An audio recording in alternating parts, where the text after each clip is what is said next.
My name is Karma Lotey. I'm very happy to talk about the 50 years of tourism in Bhutan, Kuzusangpola, to everyone.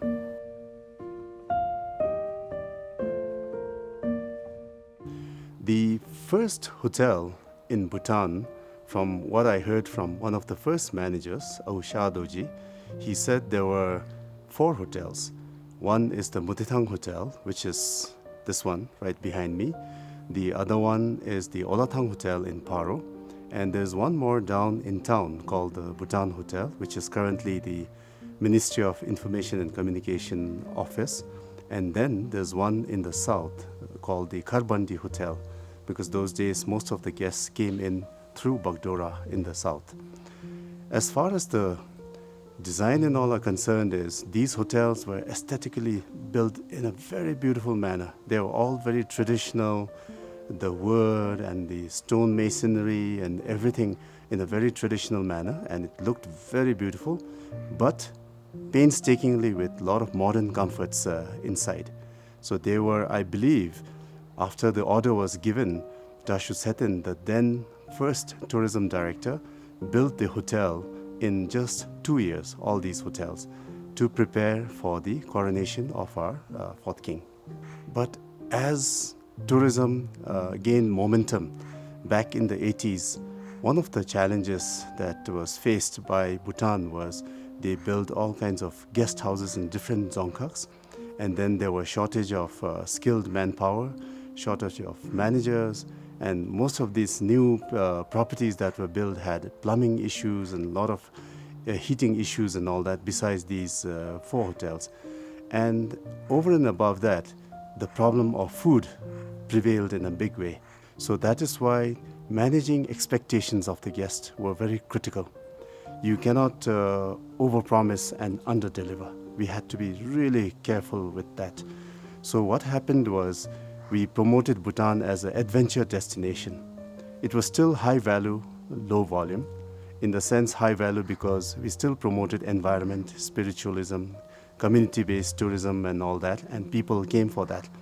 But we also made sure to train guides who were the spokesperson to be guiding around these people. They also made sure to let the guests know to manage the expectations, and that's how we worked around.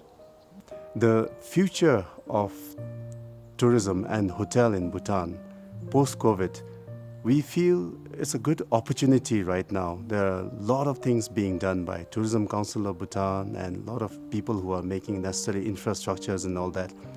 There are hotels that have shut down, but they're refurbishing, remodeling to cater to the high-value, low-volume tourism policy.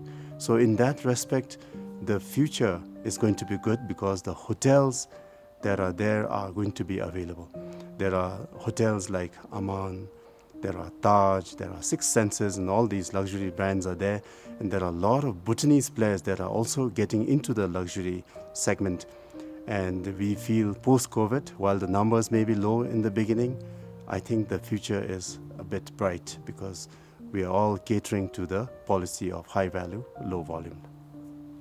When you think about 50 years of tourism and hospitality in Bhutan, one person that comes to mind is His Majesty Dugishiba, the 4th king.